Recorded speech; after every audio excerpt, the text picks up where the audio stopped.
Bonjour à tous, bonjour à toutes, c'est Nico pour Xiaomi France et aujourd'hui on se retrouve pour le test des Mi Noise Cancelling, des écouteurs Xiaomi que j'utilise depuis plus d'un mois. Dans cette vidéo, vous allez tout apprendre sur ces écouteurs qui sont disponibles pour 55 € sur notre site web.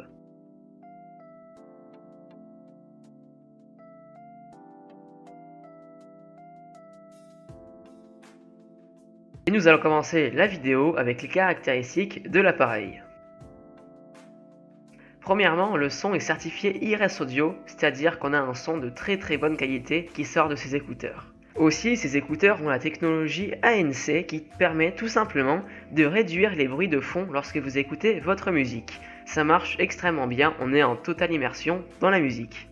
Pour que la technologie ANC fonctionne, ces écouteurs ont une batterie intégrée de 40 mAh qui fonctionne environ 12 heures d'écoute de musique. Et bien évidemment, ces écouteurs se connectent en jack 3.5 à votre smartphone.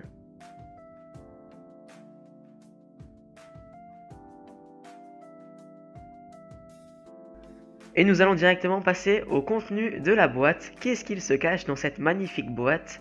Eh bien, c'est ce que nous allons voir tout de suite.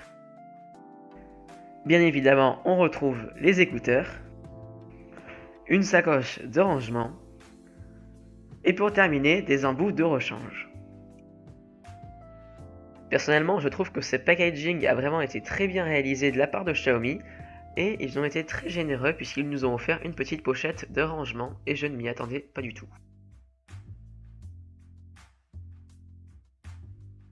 Voilà, ça fait plus d'un mois que j'utilise les écouteurs et au fur et à mesure de l'utilisation, j'ai pris quelques notes tout simplement pour pouvoir vous citer les points positifs et négatifs de ces écouteurs. Les voici.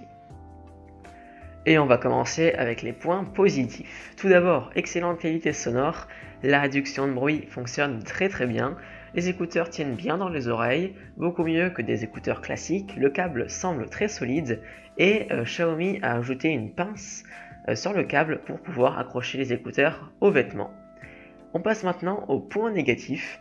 C'est un tout petit point négatif, mais il n'y a pas de câble de chargement dans la boîte, c'est pas très important, mais quand même.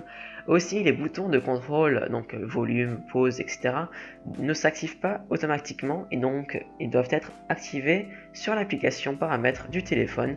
Et personnellement, je trouve les écouteurs assez lourds.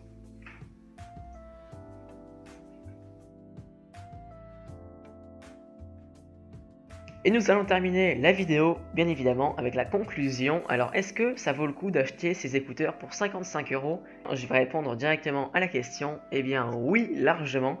Tout simplement parce qu'en France, des écouteurs avec la certification IRS Audio et la réduction de bruit, ça vaut largement plus cher. Ça dépasse parfois les 150 €, mais il faut compter au moins 100 € pour ce type d'écouteurs. Franchement, je vous conseille de les acheter. Je vous mets le lien en description et je vous dis à très bientôt.